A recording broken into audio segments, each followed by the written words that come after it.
What is going on, you guys? It is your boy Matt Talk Sports. I am back with another video, and I am back here with you guys again, recapping a full week of the NFL slate.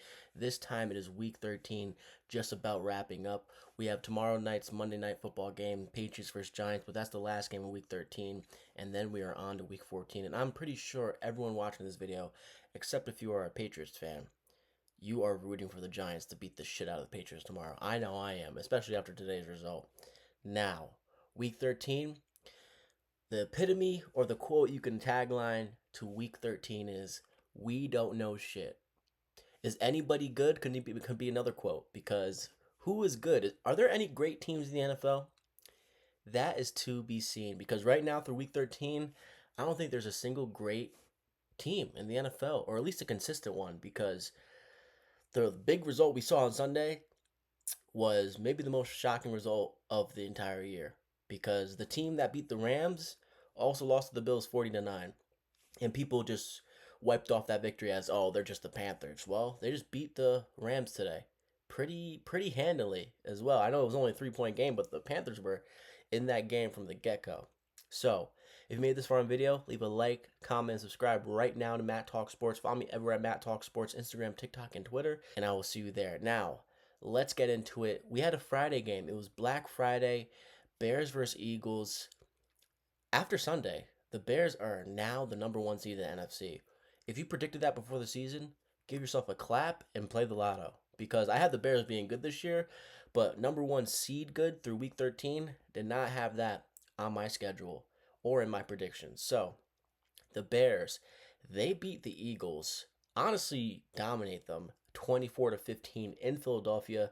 The Philadelphia Eagles fans, who just won a Super Bowl, mind you, were booing the shit out of the Eagles during this game. The only person on the Eagles that left this game happy was A.J. Brown, because he had one of his best games of his year. 10 for 132, 2 touchdowns for A.J. Brown. He was the only person who left this game happy, if you're on the Eagles side. So let's talk about it. Jalen Hurts, a bad pick and a bad fumble, which was on the QB sneak, the tush push, which is hopefully banned after this year. Jalen Hurts, 1934, 230 passing, 2 touchdowns, 1 pick, did not take a sack. A man with that good of an O-line not take a sack and make the mistakes he does, questionable. I don't think he's elite. I'm sorry, I don't think Jalen Hurts is elite. I know he plays really good when he needs to, especially in the Super Bowl. He has 2 great battles head-to-head against Pat Mahomes and the Chiefs. He's 1-1, but I still don't think this man is elite.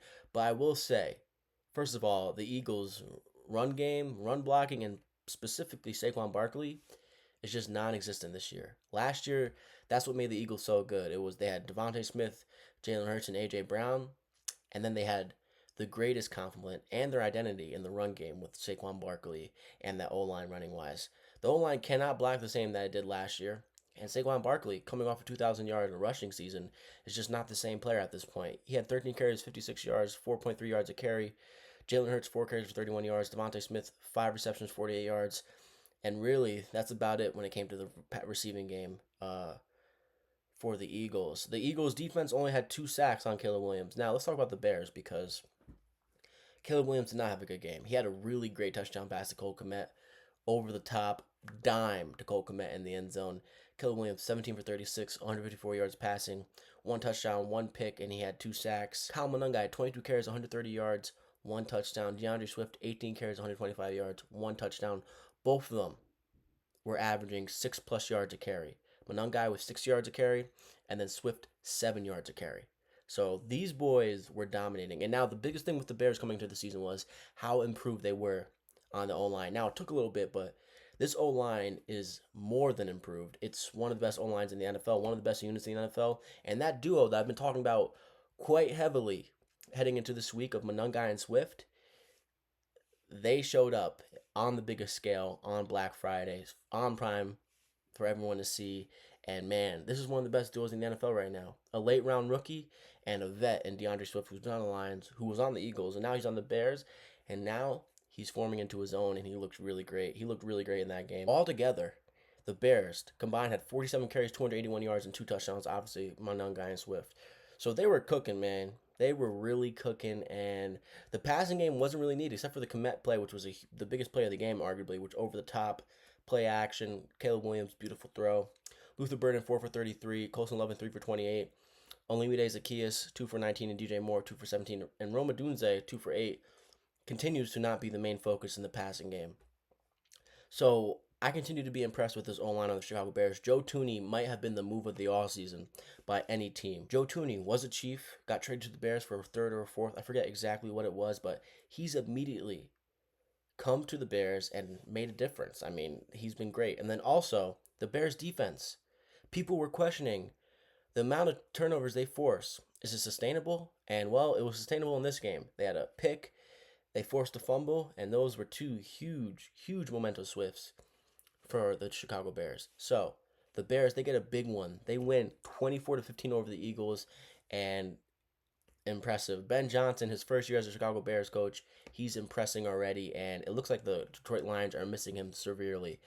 So the Bears, they win outright, and they are now the number 1 seed in the NFC heading into Week 14.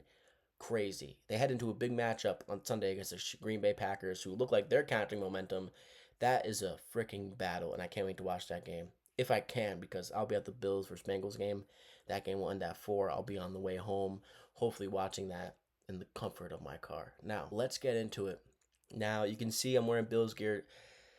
I had to throw on the Bills gear for today. It was good luck. I haven't worn Bills gear in a while watching games or doing my video. So I was like, you know what? Today, Keon Coleman, he's not a healthy scratch. Throw on my Keon Coleman jersey, and I'll throw on my lucky beanie. And the result was the result. Now, I'm not going to talk about the Bills first because you guys know I am not selfish. So let's talk about the 1 o'clock slate. And as you know, I like to get the blowouts or the games that no one really cares about out the way first. So, 49ers versus Browns. I completely miscalled this game. The 49ers beat the Browns 26-8. The Browns fall to 3-9, and the 49ers, they moved to 9-4. And Kyle Shanahan should be the coach of the year. Or Dave Canales. I'm pretty sure for me it would be Kyle Shanahan because the amount of injuries that the 49ers have, and they continue to impress, is beyond me at this point. I generally don't know how they do it. Brock Purdy, after a horrible Monday night game on a relatively short week, he does a great job against a really, really, really great Cleveland Browns defense. Brock Purdy, 16-29, 168 yards passing, 1 touchdown, and he only took 1 sack today. So the 10 sacks we saw last week from the Browns on the Raiders, that was solely due to how bad that offensive line of the Raiders is because they were almost non-existent today. So shout out to the O-line of the 49ers and shout out to Purdy for having mobility that will help him evade sacks in this game. Christian McCaffrey continues to be the one-man show here. 20 carries, 53 yards, 1 touchdown. So it's crazy. McCaffrey doesn't really get that many yards per carry, especially this year. And they just keep feeding it to him, which I kind of love. Workhorse, especially at this stage in his career. He's a little older now, battled through so many injuries, and he's still able to handle this workload. So I love that for him. 20 for 53, 1 touchdown. Brian Robinson, 8 for 26, 3.3 yards a carry. George Kittle, 4 for 67. He had a beautiful catch to end the half today, which was maybe the biggest play of the game. Juwan Jennings, 4 for 39, 1 touchdown. Kyle Juszczyk, 2 for 27. McCaffrey, 4 for 21. And man, the 49ers defense that has been battered with injuries. All their best players, you name every best player that you might have known before the season kicked off, they're all injured and now. Now they're dealing with guys who are just showing up. Cleveland Farrell, he had 2 sacks today. Like, Cleveland Farrell, I don't know if you guys remember him from Clemson. He's on the 49ers putting up 2 sacks for the 49ers today. Keon White, who was just a Patriot this year, and now he's on the 49ers, and he cooked. He cooked today. He had 1 sack. So, really, the veteran savvy and the brilliant coaching of the 49ers compared to the young and inexperienced players on the Browns, specifically on offense, was really the big thing here. Shanahan and Saleh just outcoached Kevin Stefanski quite a bit today. The coaching from Kevin Stefanski today was reprehensible, man. Like, horrible coaching from Stefanski today. I really hated the coaching decisions from Stefanski today on a whole different plethora of levels. Shador Sanders, 16-25, 149 yards, 1 touchdown. It was a really good touchdown pass to Harold Fannin Jr. He took 3 sacks today, and really this game isn't on him, man. Some of the offensive play calling was ridiculous. I mean, the routes that these receivers are running and how far downfield they were running was just inexcusable to me. I don't know what was going on. I don't know how they thought that was going to be successful this week, but it was pretty astounding to watch the play calling today on the Cleveland Browns, and it was just their downfall today. Quinton Junkins, 23 for 91. Dylan Sampson, 4 for 23. Harold Fanning, 3 receptions, 43 yards, 1 touchdown. Jerry Jeudy, 3 for 26. Isaiah Bond, 1 for 18. Quinton Junkins, 3 for 18. Jerome Ford, 3 for 17. And then there was a muff punt on the punt return, which was a big one. And then Harold Fanning fumbled one as well. So 2 costly turnovers for the Cleveland Browns, and horrible coaching and horrible play calling on the offensive side for the Browns that really cost this game. So the coaching of the 49ers was the big thing here, and the experience of the 49ers really made them win this game. And the O-line for the 49ers really, really stood out today. They pretty much halted that dominant front of the defensive side of the Browns. So better coaching prevails, and the better players prevail here. 49ers, they win 26-8 in Cleveland. Cleveland falls to 3-9. 49ers, they move to 9-4. Moving on, the Jaguars. The Jaguars might have found something, man. I think it was a really good trade for Jacoby Myers. And Brian Thomas Jr. makes his return today, and that offense looked really good, especially during the first half. The Jaguars, they cruise. They beat the Titans 25-3. They moved to 8-4. A tremendously big win for them. The Titans, they fall to 1-11. The worst team in the NFL, the Titans. Really, man, I was really impressed with the receiving core of the Jaguars today, and I'm pretty sure Trevor Lawrence played the best game of his NFL season, and maybe the best game he's played in the past season. He was really good today. Now he's playing the Titans, granted, but he made some really great decisions today. And honestly, Liam Cohen, the playmaker, the play caller he is, a lot of the things he drove today stood out, especially with the talent he has now at the receiving position.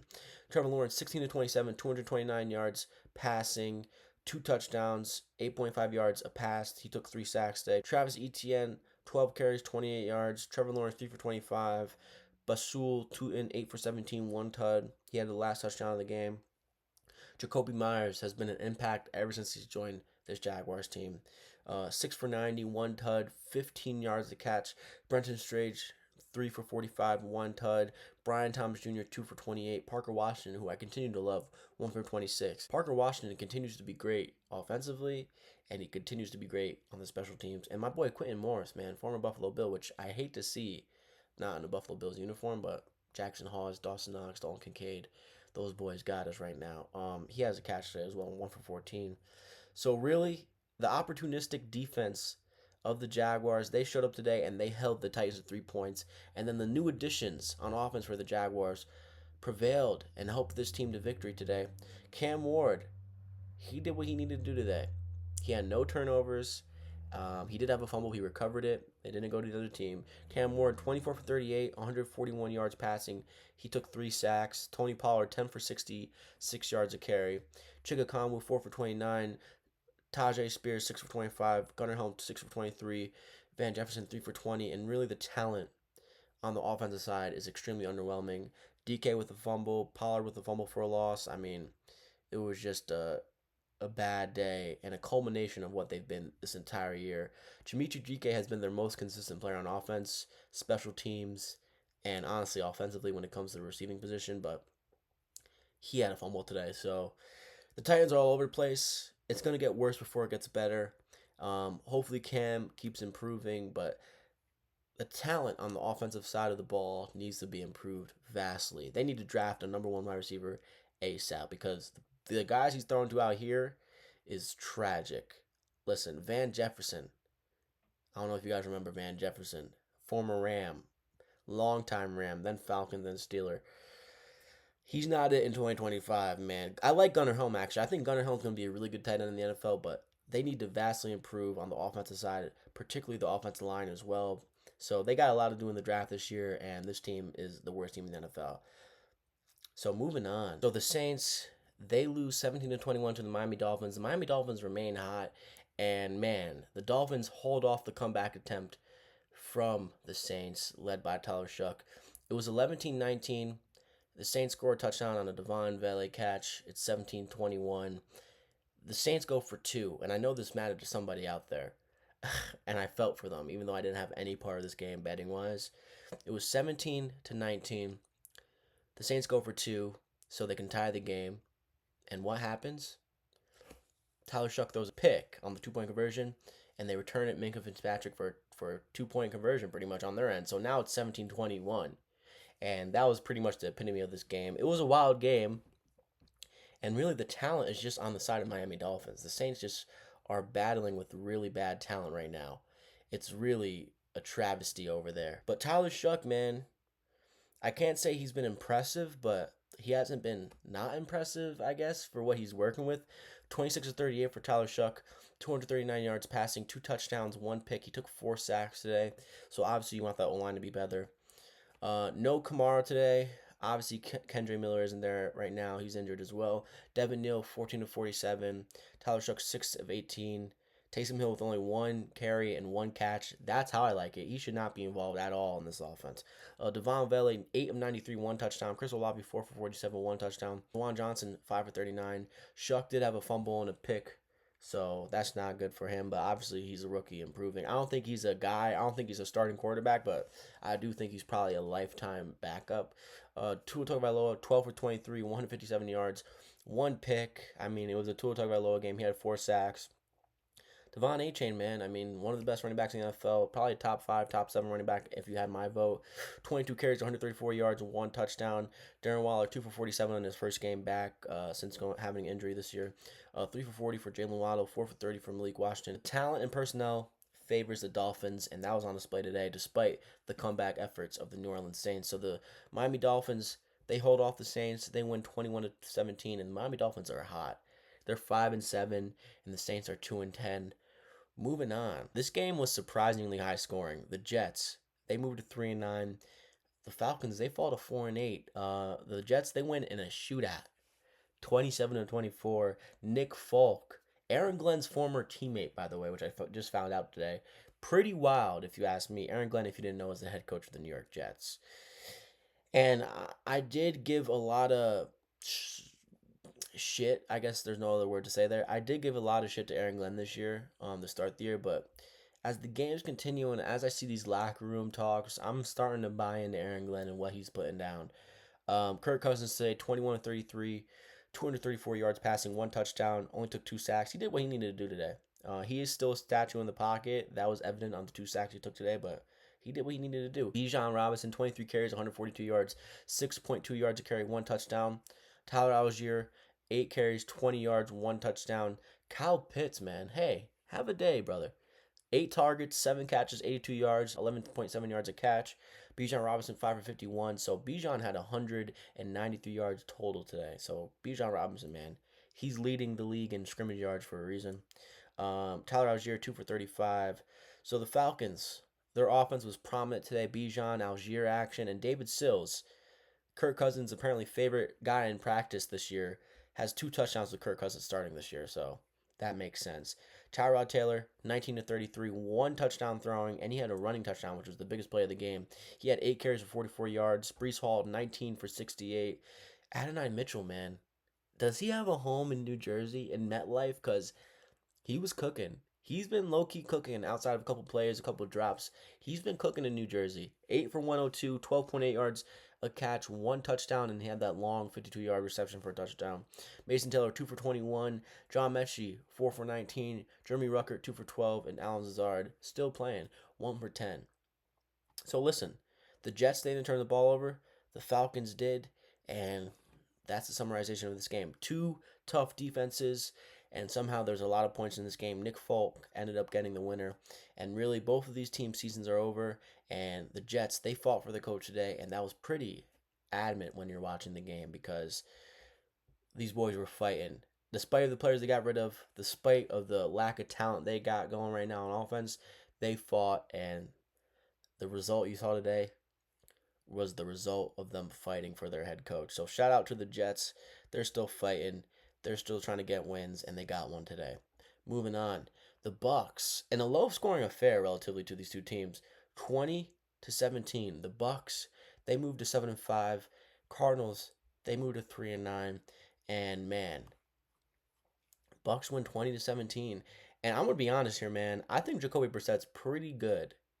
I know his stat line isn't the craziest thing you've seen all day, but I think he's pretty good. I was watching Jacoby Brissett today. I'm like, damn, I kind of like Jacoby Brissett. Now, he's probably not going to be a starter anywhere next year, but he's going to be a backup like he's continued to being. Like, he's pretty good, man. I don't know what to say. Like, I like Jacoby Brissett quite a bit. I like how he throws. I like how he moves on the run. I like it. Jacoby Brissett, 29 of 40, 300 yards passing, 2 touchdowns, 1 pick. He had 2 sacks, and really the Bucs defense played really great compared to what they've been doing recently. Bam Knight, 11 for 62. He had a fumble for a loss. Michael Carter, 5 for 17. Jacoby Brissett, 3 for 16 running.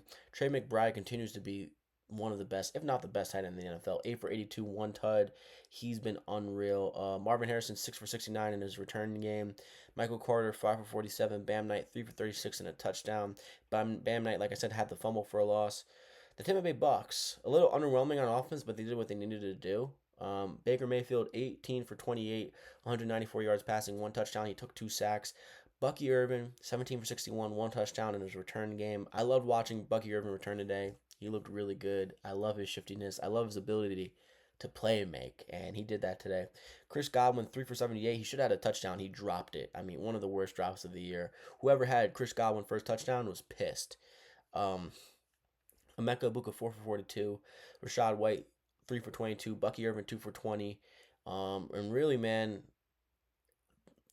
the Bucs defense showed up today. They really did. They made some really clutch stops. They were disrupting that O-line, getting pressure on Jacoby Brissett, and they did a great job shutting down Michael Wilson, who was dominant these past 2 games, and he only had 3 receptions for 36 yards today on 7 targets. So the Bucs, after having a really bad 2 to 3 weeks of defense, they showed up today against an offense who was really hot, and they shut them down completely. So shout out to the Tampa Bay Bucs. They get the job. The Bucs still have the lead in their division, but the Carolina Panthers are coming for them, man. So the Bucs, they win 20-17, and listen, the Bucs can't get the healthiest they've ever been this year because Mike Evans is probably out for the year, but they get healthier, they're going to be more and more scary. I'm telling you, they're a well-coached team on defense, and they're a well-coached offense, so watch out for the Tampa Bay Bucs in the NFC, especially when the playoffs come. Moving on, the Texans, they beat the Colts 20-16, and this was my most confident pick of the day. Daniel Jones is really banged up, and against this defense, it's going to be really, really, really not a good time for you. And honestly, Daniel Jones, the injury he's battling, he had a really, really good day, especially for what he's working with. 14-27, which is not the best completion percentage you will have. 201 yards passing, 7.4 yards a pass, 2 touchdowns, only took 1 sack today, which is a miracle, and that speaks to how great of an O-line he has and how healthy that O-line is. Jonathan Taylor, 21 for 85. Jonathan Taylor hasn't scored a touchdown in the past 2 games he's played, which is a rare sight. 3 of the past 4 games he's played, hasn't scored a touchdown. So I think the teams are starting to figure out the Colts offense a little bit. Alex Pierce, man, I want him to be Buffalo Bill next year. I legitimately want him to be a Buffalo Bill next year. That man is really, really, really good.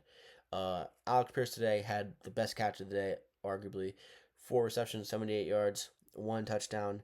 Josh Downs also had an unbelievable catch today, 2 for 44. Jonathan Taylor, 3 for 36. And Tyler Warren gets back on the board, 3 for 22. So, surprisingly, the Colts didn't turn on the ball. And they only allowed 1 sack, which is pretty wild, man.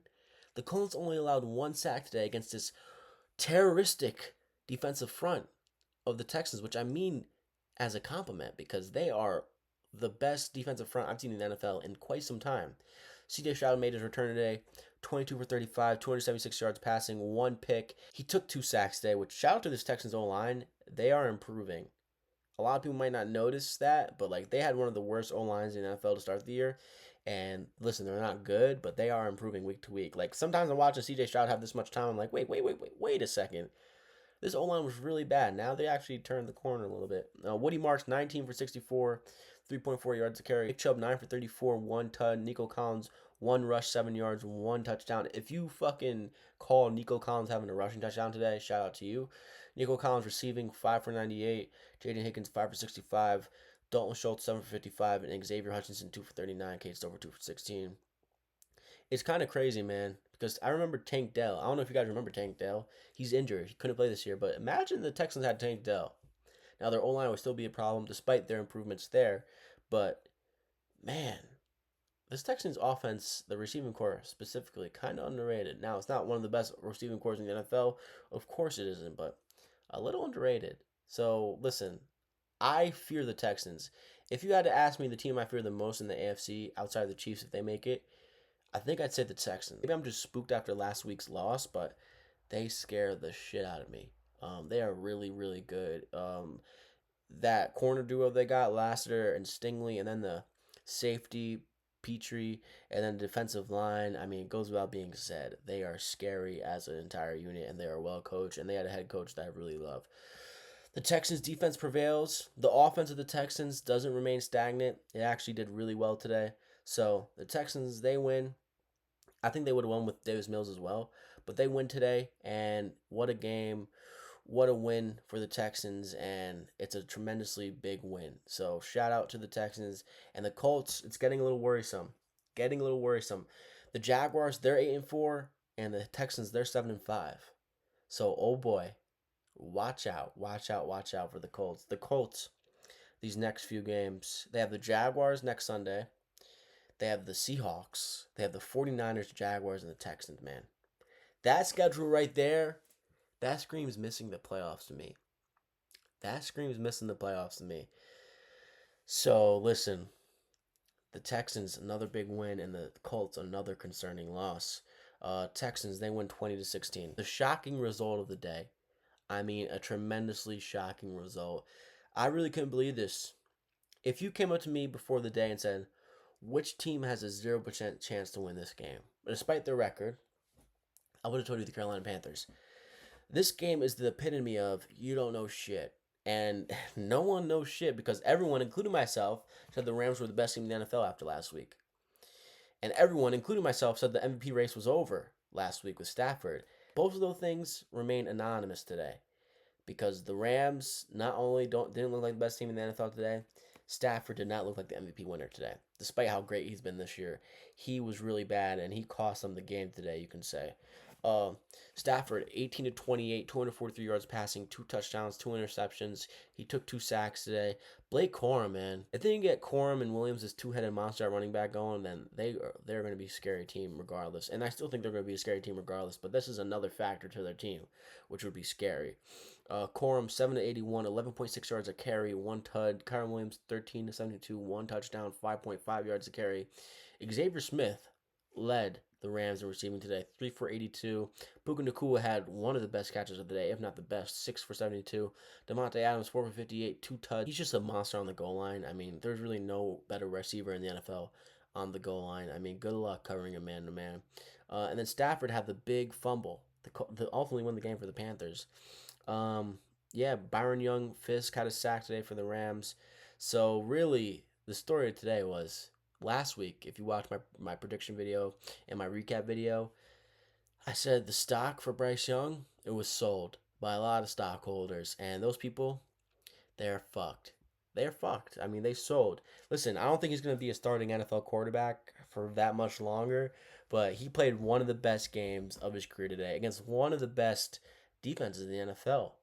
Bryce Young, 15-20, 206 yards passing, 10.3 yards a pass, and 3 touchdowns. He threw beautiful pass after beautiful pass, clutch pass after clutch pass, and a lot of the clutch passes and a lot of beautiful passes he threw today were on 4th down. The Ted McMillan pass, the Jalen Coker pass. He was cooking today, man.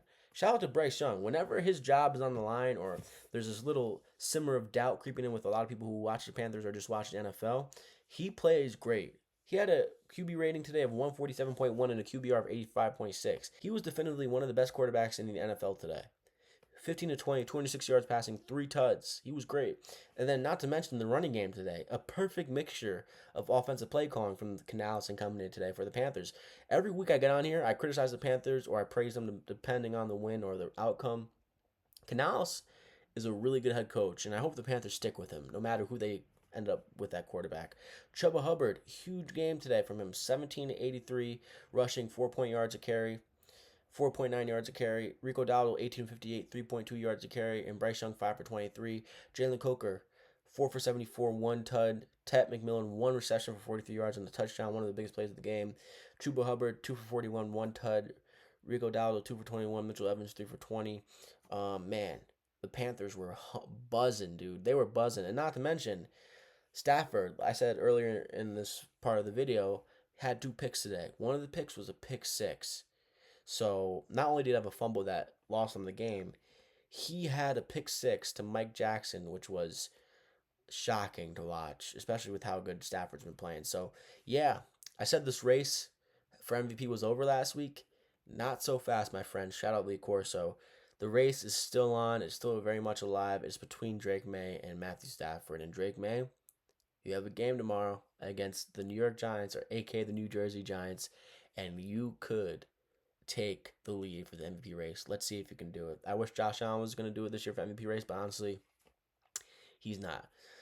So the Panthers with the most shocking upset of the week, and I really know one person who predicted this, which was Coach Mangini on First Things First. And I didn't even see the show in real time because I was still getting over the loss of the Buffalo Bills versus Texans. But what a prediction from Mangini! He's had two predictions this year where it's like, holy shit, dude, how did you predict this? You were a head coach for a reason. The Panthers were 12.5 underdogs at least, and they won this game outright. So crazy result. And the NFL, any given Sunday, you don't know who's who. And the minute you think you know somebody, that's the minute you don't. So 1 o'clock slate of the NFL was really crazy. It was hectic. Wasn't the best 1 o'clock slate of the entire year, but man, the result in that game is the cherry on top to that slate, and it has you overlook any of the other results. 4 o'clock slate, disastrous. If you thought the offense was going to be better with Mac Brosmer than with JJ McCarthy, you were wrong. You were wrong because Max Brosmer had one of the most shocking plays I've ever seen of my life, let alone the NFL season this year. I mean, the throw this guy makes and the decision he makes in the red zone of the Seahawks, mind you. And mind you, if he doesn't make this mistake, the Vikings probably walk away with a field goal. And you know what? Instead of 26-3, it's 19-3. But nonetheless, Max Brosmer today, 19-30, 126 yards passing, 0 touchdowns, and 4 picks. He took 4 sacks today. And yes, I know his O-line is banged up, but 4 picks. One of them was a pick six. And the pick six he threw, he's running backwards, and you can see in his mind saying, oh no, oh no, oh no, fuck. And he throws it before he gets sacked, which getting sacked there is the right decision to make. He throws it to Ernest Jones, and it's just a runway into the end zone. No one's in front of him. Disastrous from the Vikings, man. They had Daniel Jones and Sam Darnold in their QB room a year ago, and they got rid of both of them, and both of them are on winning teams. And the Vikings, they fall to 4-8, and the Colts and the Seahawks are amongst the best teams in the NFL, mainly due to their quarterbacks. Jordan Mason, 6 for 47, 7.8 yards a carry, no touchdowns. He had some really good runs today, but it was too late. J.J. Hawkinson, 6 for 59. Jordan Addison, 5 for 36. Aaron Jones, 4 for 22. Justin Jefferson only had 2 catches today for 4 yards on 6 targets. Someone needs to get Justin Jefferson out of Minnesota, as long as they have no quarterback, because, man, he looked great in a Buffalo Bills uniform, but sadly we don't have the money to pay him. But, yeah, man, the turnovers for the Vikings on offense were a killer. Aaron Jones had a fumble for a loss, and then the 4 picks from Brosmer. So that's 5 turnovers from the Vikings on offense today, and including a pick six. It's going to be a disastrous day. The Seahawks on offense didn't really have to do anything because their defense is so good and the Vikings offense is so bad. Darnold 14-26, no touchdowns, and Kenny Walker 13-56, Charbonnet 14 for 52, AJ Barner 4 receptions, 35 yards, Cooper Kupp 3 for 24. Jackson Smith-Njigba, his worst game of the year, but not due to his fault, 2 for 23 on 4 targets. So really the name of this game is Sam Darnold. He had 2 fumbles, lost 1, but ultimately the offense of the Vikings is so bad, and the Seahawks defense is so great that, I mean, like, what else would you expect with this game? Were you expecting the Vikings to compete? I know their defense is pretty good. I mean, they showed glimpses of really great promise on defense, but that offense is so bad. When you're watching that offense, you're like, man, we have to go out there again. That's what that defense was feeling every time they had to watch Max Brosmer step back and throw a pass. Deflation. So the Vikings are dead, and the Seahawks, one of the best teams in the NFL. And honestly, if you had to ask me who's the best team in the NFC, my pick would be the Seattle Seahawks. That defense is great, and despite Jackson Smith-Njigba doing nothing, I think that offense is really good. And yes, my biggest problem with that offense is their O-line. Despite it being really good recently, they took 4 sacks today, Darnold. And obviously the biggest concern moving forward for me is Sam Darnold. And, like, he's probably going to start seeing ghosts again soon, especially when the lights get bright. Because last year, that's what happened. The lights started getting brighter, and the more ghosts he started to see. But ultimately, I trust the Seahawks team. I think the offense is really good, despite my worries about Sam Darnold. And I think their defense is great. Two great corners, a great D line, and a great safety duo. And then they got really good linebackers. So the Seahawks, another big win. They moved to 9-3.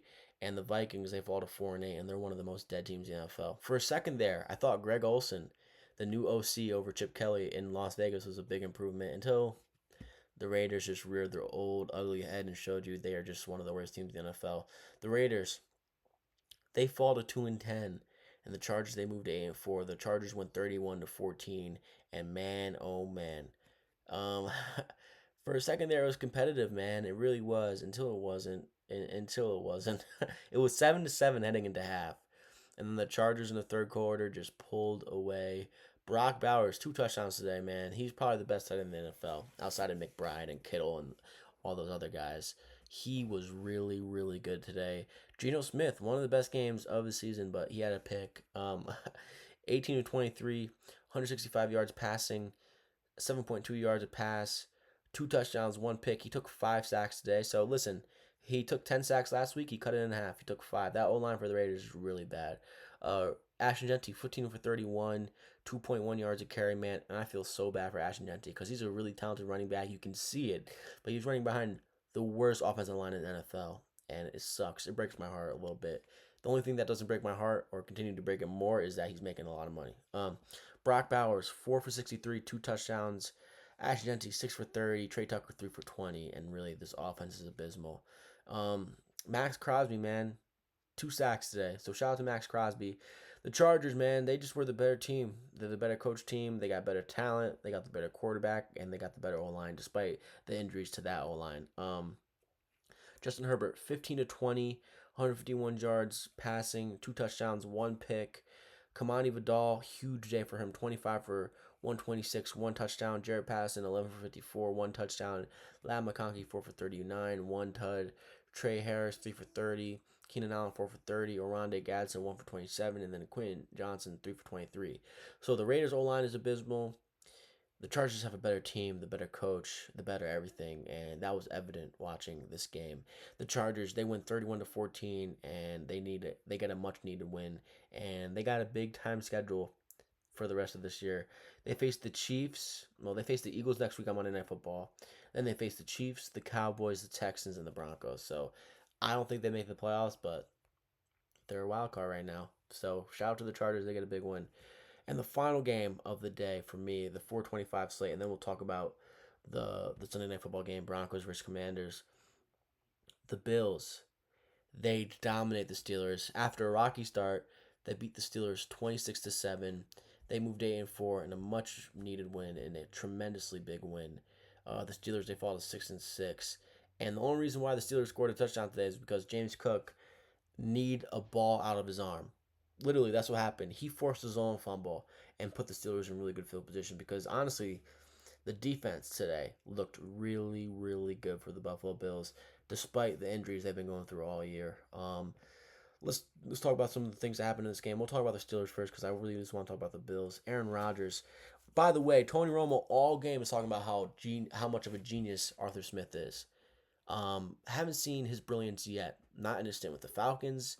And his stint with the Steelers has been underwhelming as well. He's just been abysmal, horrible play call. There's a 4th-and-2 call by Arthur Smith today, which was shocking to watch. It's like, dude, what? Running up the middle with Kenneth Gainwell?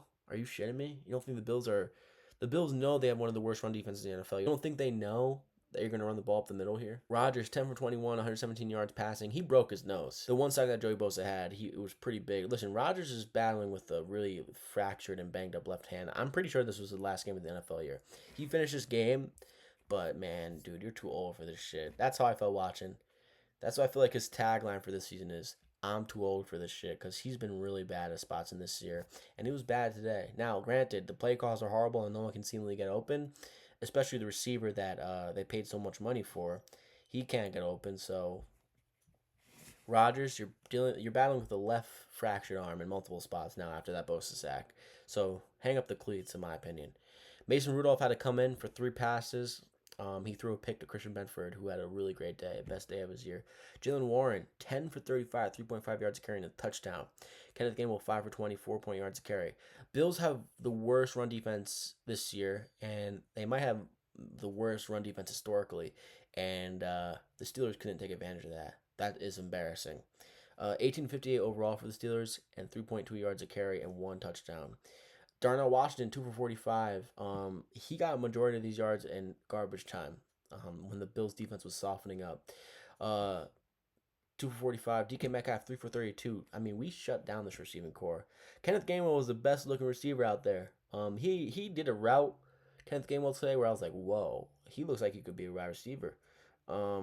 Really, a whole bunch of misses from Mason Rudolph and Aaron Rodgers today. Mason Rudolph threw a pick. And then Aaron Rodgers had a fumble, which resulted in a touchdown for Christian Benford. We will get into that. And most importantly, man, after coming off an 8-sack game, the Buffalo Bills O-line, the Buffalo Bills had their backup left tackle and their backup right tackle in. By the way, who's not a right tackle. He hasn't played right tackle since he was at UCLA.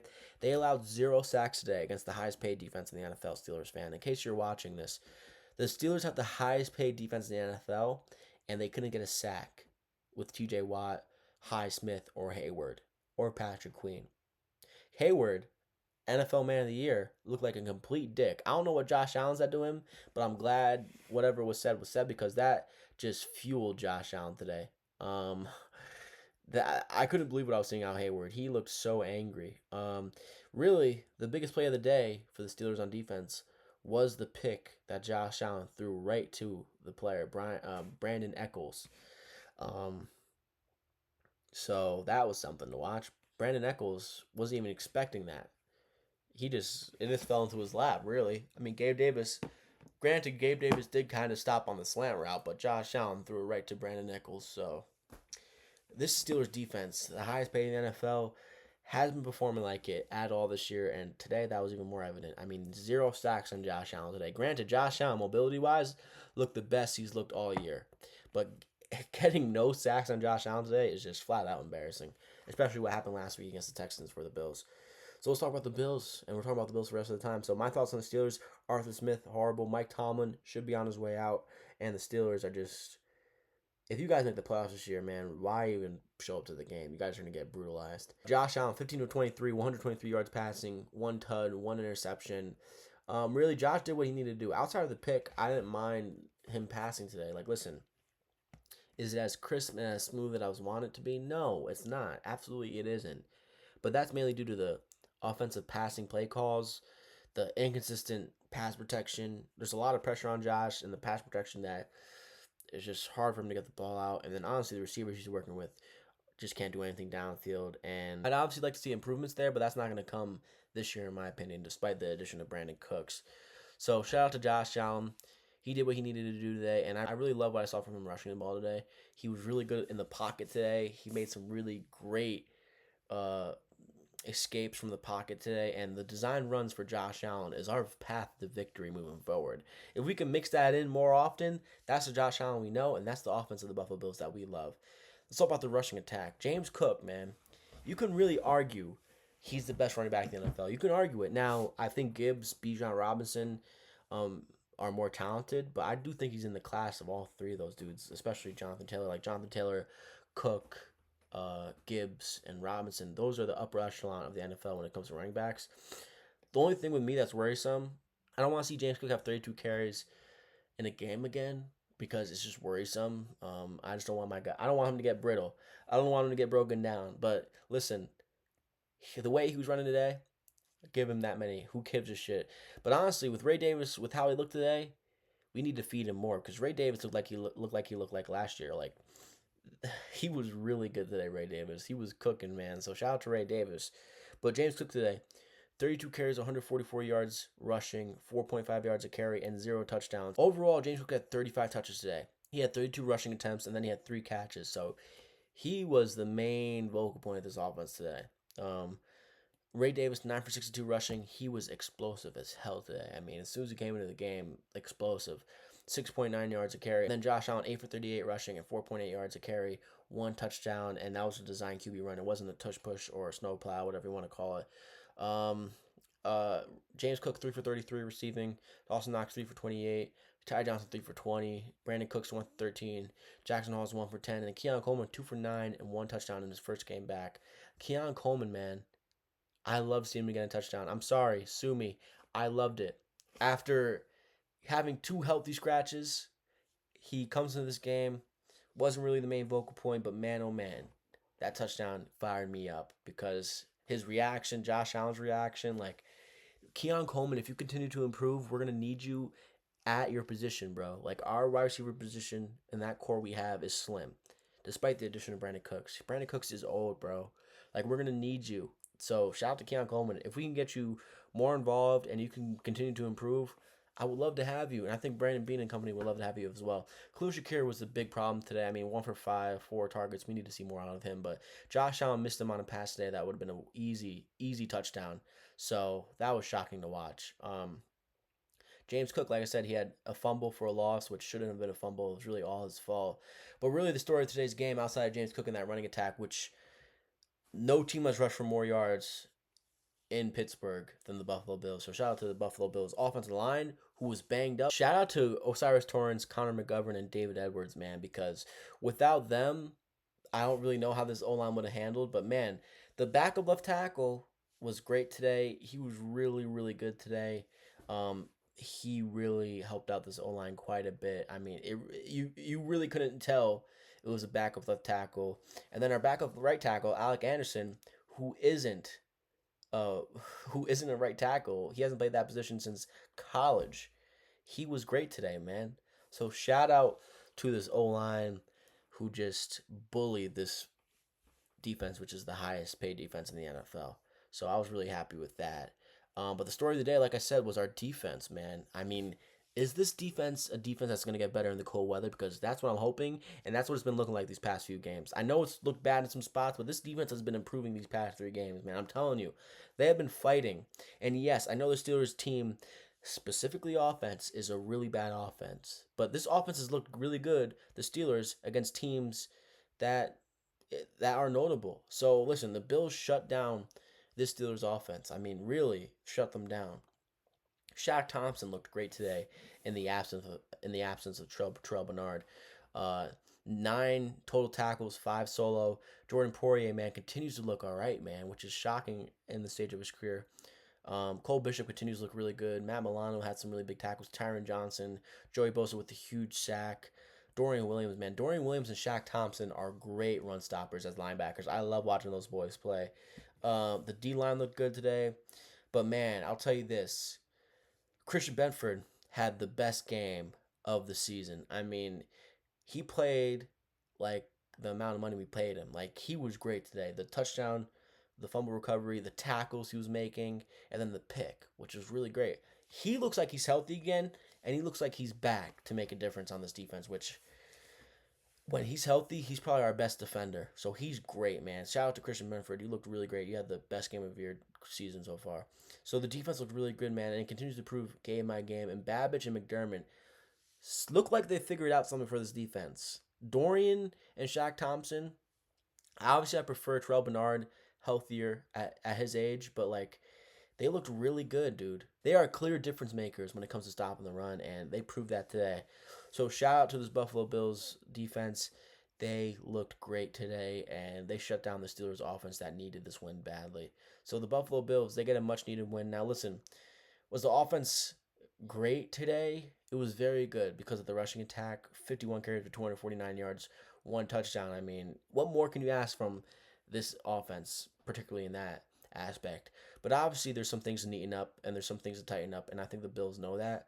So shout out to the Buffalo Bills. They get a huge win today.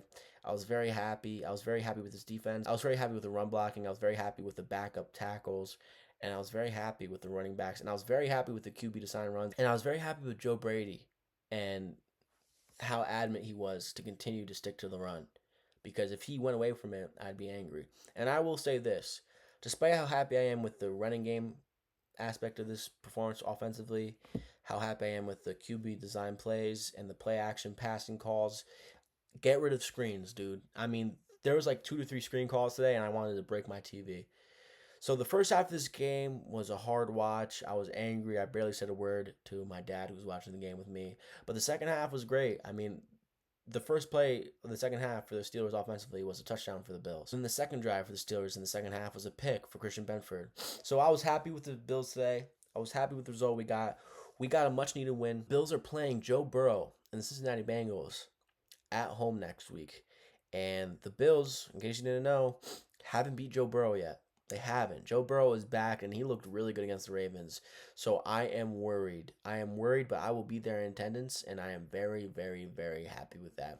Hopefully, Josh Palmer and Kincaid are good to go, because if those two are healthy and ready to go, that will make a whole bunch of difference for this offense, truly. So let's go Bills. That's a huge game next week, a big, big game. We need it. We're going to need every game moving forward to feel comfortable. Because, listen, honestly, no matter how comfortable you are this season moving forward, you aren't really comfortable, to be honest, because listen to the schedule we got. We have the Bengals, Patriots, that should be a Sunday night football game. I mean, if that's a Sunday night football game, if I've ever seen one. We have the Browns, Eagles, and Jets. So listen, I know some of those teams might sound easy to you, the Jets and Browns, but I'll tell you what, man, those are great games. And let's go Bills. Huge win, huge game next week. I can't wait to watch Burrow versus Allen in person. That's going to be a shootout. Take the over, man. I mean, take the over. That's going to be unreal. The over is 52.5 for a reason. Jamar Chase and T. Higgins scare the shit out of me. And honestly, Burrow just scares me as a whole because we haven't beat him yet. So shout out to the Bills. We get the win. And, man, what a defensive performance. And what a fucking performance for running the ball. More design QB runs, more reliance on the run game, and that will open up the passing game, and that will get me hyped for what we got coming forward.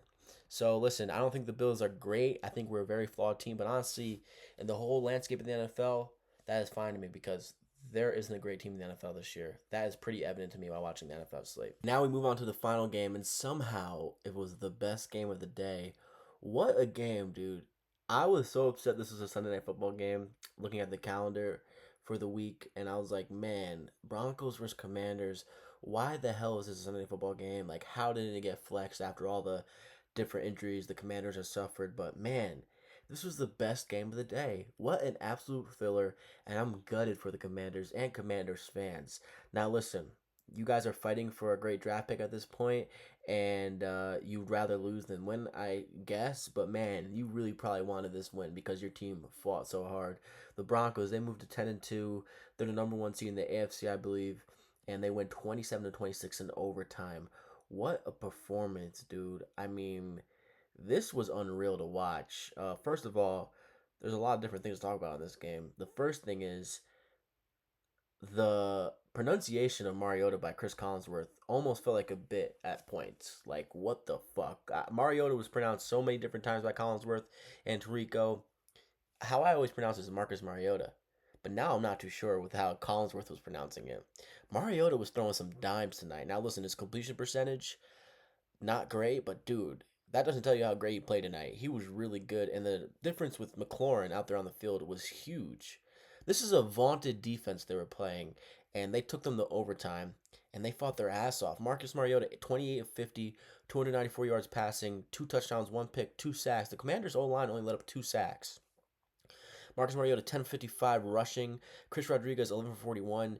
Marcus Mariota had 2 drives in that game that were perfection. The drive for the field goal and then the drive for a touchdown with the failed 2-point conversion was unreal to watch. I mean, this guy is a vet who's an incredible college player, and to see him giving his all at the age of 32 for a team that isn't his, but it is his for right now, is really, really inspiring, and I'm gutted for him, but I assume Dan Quinn is so proud of this team and how they fought because they were unreal tonight. Zach Ertz, 10 of 106 yards. Terry McLaurin, 7 of 96. Deebo Samuel, 5 for 64. Deebo, Terry, and Ertz were cooking tonight, man. Only 1 turnover for Mario tonight. Bobby Wagner with a pick. Honestly, it was Bo Nix who threw a horrible pick. This defense for the Commanders was fighting, but honestly, the Broncos offense, like if you're in the AFC, yes, this defense is scary, and yes, this defense could take them to the Super Bowl, but man, this offense doesn't scare you. It just doesn't. Like, I do not trust Bo Nix in the playoffs. Bo Nix, 29 of 45, 321 yards passing, 1 touchdown, 1 pick. only took 1 sack on the night. RJ Harvey 13 to 35, 2 touchdowns. Jaleel McLaughlin 6 for 24. Evan Ingram 6 for 79 with a huge play in overtime. Cortland Sutton 5 for 62, 1 touchdown. Adam Troutman 3 for 47. Pat Bryant 3 for 42. RJ Harvey 3 for 27. And man, the big play of the game was first of all the Mariota touchdown to Terry McLaurin, which was a dot. And then Nick Bonito, he had a sack, and then on the 2 point conversion, Mariota to his running back, I believe it was Chris Rodriguez or maybe the secondary one, wide open touchdown. But Nick Bonito, arguably the best defensive player in the NFL, when he's fucking playing at his best, and he's been playing at his best all year. If it wasn't for Myles Garrett, he'd probably be defensive player of the year. He was that good today, and he's been that good this year. Alex Singleton with a huge play as well. On the last drive of the fourth quarter from the Commanders. I mean, this dude's coming off of testicular cancer surgery, and he breaks it up. A really great pass from Mariota to Ertz in his first game back. So this Broncos defense is legit, but man, did the Commanders' offense have them on the brink of death. And that really speaks volumes of how much of a great coach Dan Quinn is and how much he had these boys fighting for him tonight. Because really, man, this had no right to be a good game, and the Commanders took the Broncos, a really good team, particularly on defense, to the brink of death. So shout out to the Commanders. What a game. One of the best games of the year, and certainly the best game of the Week 13 slate so far. Tomorrow we have a great game, hopefully Patriots versus Giants. But that is it for the Week 13 slate. Is your team a fraud? Is every good team a fraud? Are there any great teams in the NFL? Because I'm not too sure. I don't think there is any great teams in the NFL. And that means it's the Buffalo Bills year. Just kidding. It is your boy Matt Talk Sports. If you made this far video, leave a like, comment, and subscribe right now. Follow me everywhere on Matt Talk Sports. If you made this far in the video, just hit the subscribe button. Follow me everywhere. Why not? Just do it. It takes 2 seconds. Now, Week 14, I will be doing a prediction video on Thursday night, releasing Friday morning, or early Friday morning around 1 a.m., 2 a.m. As it pertains to my recap for Week 14, I will be at the Buffalo Bills game versus Bengals, so I will be on my way back, and I will be watching the 425s in my car. So I still plan to recap the Bills versus Bengals game. I will have to catch up on the other games while I'm in my car on the way home, but nonetheless, I will be doing a recap video talking about my Bills tailgating experience and my Bills experience watching the game in person. But anyway, if you like this video, like it. And if you like this video, come back for the next one, releasing Thursday night, Friday morning. It's your boy Matt Talk Sports, and I hope you had a fun time recapping Week 13 with me.